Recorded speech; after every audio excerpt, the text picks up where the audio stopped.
I made it across the Pacific. I'm only one day late, but here I am in Busan, Korea's second city.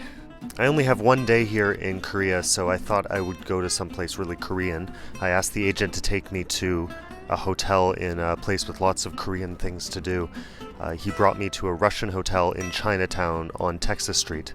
So here I am in a cafe that any Vancouver yuppie would feel at home in.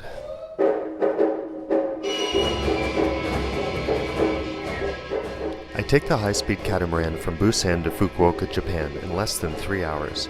I then hop on the Shinkansen bullet train, which covers the distance to Tokyo in about 6 hours.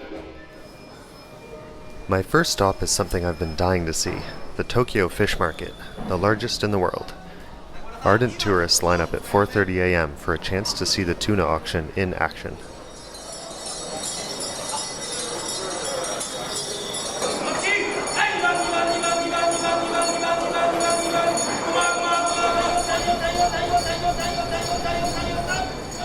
The scene is loud and baffling, but the sushi couldn't be any fresher.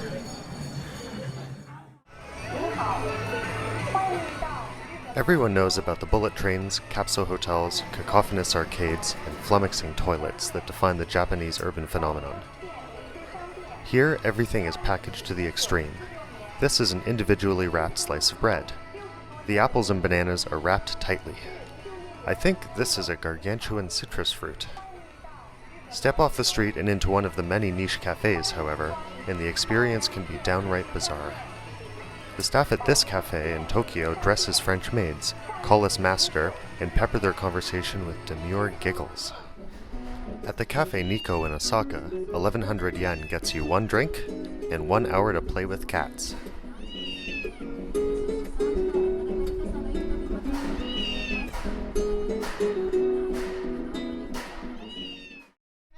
In Japan, everything is clean, and children are trained to participate in tour groups at a young age. Tokyo does have its moments of peace, and a trip to Kyoto, with over 1,600 shrines and temples, reveals the more meditative side to Japanese culture. A celebration of spring's emerging plum blossoms would not be complete without a sip of salty plum tea. To finish off our trip to Japan, we visit Shibu Onsen near Nagano, one of Japan's many hot spring resort towns. Upon arrival, we trade our street clothes for robes and wooden shoes, and then spend the day visiting public baths and eating sumptuous meals prepared in the traditional kaiseki style. Here I am in a Ryukan, which is a traditional Japanese hotel. I've just recently been out to the baths, the public baths that are heated by hot springs. I did have my robe connected with the right flap over the left flap, which means apparently that you're a dead person, so I've recently switched it around. Right now I'm sitting here with my legs underneath a kotatsu, which is this interesting hybrid between a table and an incubator. If you look underneath, it actually has a heating element to keep your legs warm. Just outside of Shibu Onsen is one of nature's more surprising sights. I'm here at the Snow Monkey Park just outside of Shibu Onsen. Here, the local macaque population spends all day lounging around, getting groomed, hanging out in the local hot springs, and eating pine nuts. Sounds like a pretty good life.